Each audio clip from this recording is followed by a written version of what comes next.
The only people who don't want to disclose the truth are people with something to hide.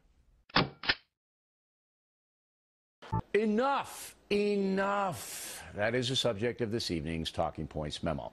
Lots of folks talking about my shootout with Alan Colmes last night, where I asked him what specific budget cuts President Obama has proposed.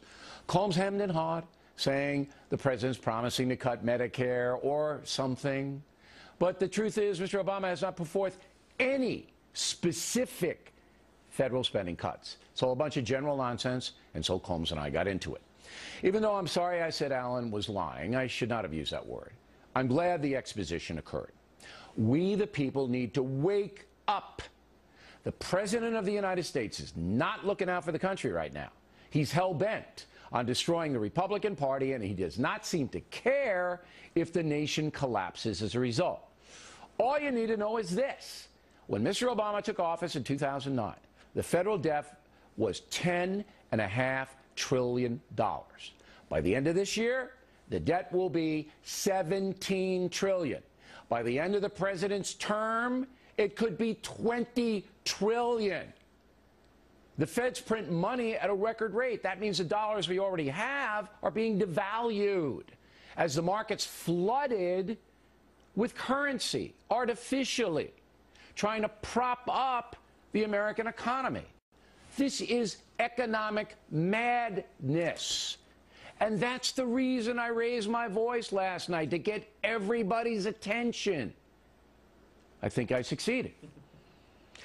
Liberal America is defending the insanity because they don't want to criticize their standard bearer, Barack Obama. Here's more damning evidence. Back in 2010, the president's own debt commission, Simpson-Bowles, urged him to begin significant cuts in federal spending. Mr. Obama ignored his own commission. Last month, Alan Simpson and Erskine Bowles came back again, warning the nation that bankruptcy is looming and proposing new scenarios that would cut the deficit by more than $2 trillion over 10 years. Seems reasonable? Again, silence from President Obama. Correction, not silence. More calls for tax hikes. The USA already has the highest corporate tax in the world. Do you think that helps our economy? Do you? And this year, the feds are projected to get the highest amount of income tax revenue in history. And yet Mr. Obama wants more money flowing to Washington and no spending cuts.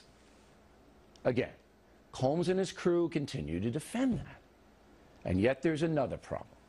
Because the right wing has demonized Barack Obama so much, many independent Americans are tuning out. They're numb to criticism about the president. All this birth certificate and Muslim stuff has actually helped Barack Obama.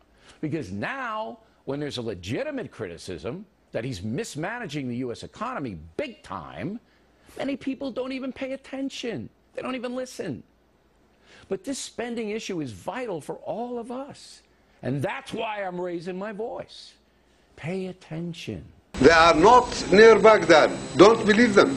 They are nowhere. This is silly. The only people who don't want to disclose the truth are people with something to hide.